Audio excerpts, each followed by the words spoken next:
You can learn a lot from movies. There's two particularly that I like to reference when I talk about this. The first one is the movie Sully, which came out just recently. When I say recently, I mean in the last few years. Based on the book of the same name, about the jet pilot of the same name, who successfully navigated his jet, passenger jet, full of a couple hundred people, roughly, to land on a body of water. I think it's a river over in New York or New Jersey somewhere, saving everybody's lives on board. This was directly after takeoff, like a minute after they had taken off, because a bird flew into one of their engines and kaboom! The whole thing went south. So, the movie primarily is about him, Sully, and the investigation that follows on whether he was at fault for the plane going down or not. That's the plot in the movie. But when I was watching it, God taught me something else very, very valuable. So when the plane actually goes down, it goes down in this river, which is right there in New York City. I'm guessing because I'm not familiar with the area, being a West Coaster. So anyways, in the movie, you see the plane go down, and it's right in the middle of the big city, probably New York City.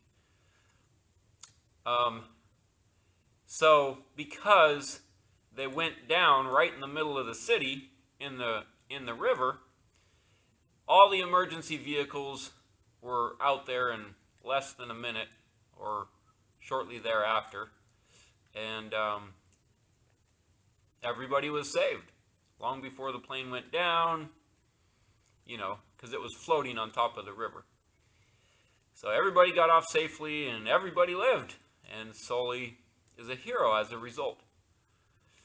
And it's a great movie, but what God really taught me out of that movie is that if you're going to crash, make sure you're inside of a community when you do.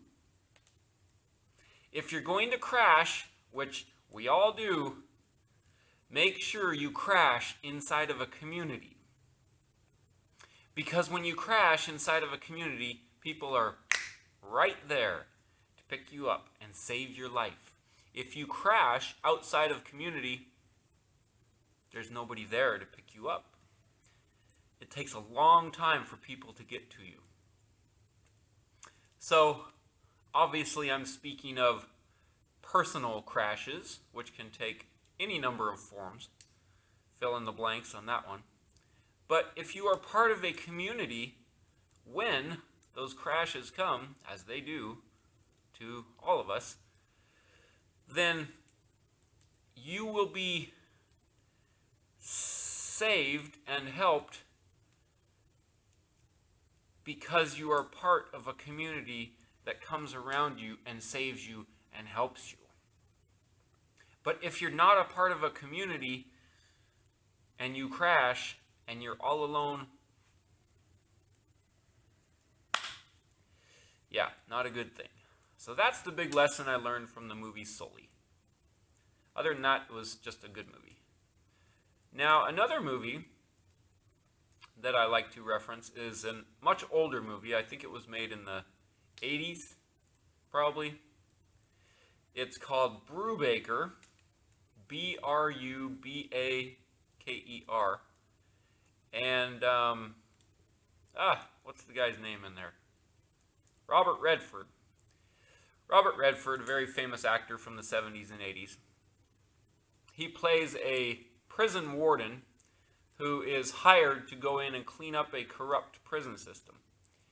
And the movie just details his efforts to do so. And, tons of things happen in the movie. But the entire system is corrupt. Not just the prison itself, but the whole prison system, and then the whole government behind it, even all the way up to the state level. I forget which state. Somewhere in the South, I think. But at the end of the movie, basically what happens, and it seems a little bit anticlimactic, is that they end up firing him. So he is not successful, or so you think, and they fire him, and the movie ends with the panning shot of him riding in his car, looking out the window, and the prisoners are all still there in prison. They're all looking at him, all the people he tried to help.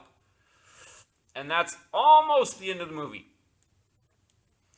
But right after that, you know, they run their little explanation of what happened, and it says, 3 years later, the prisoners sued the state, or whatever the governing agency was, I'm not exactly sure, and got their rights back, and they won.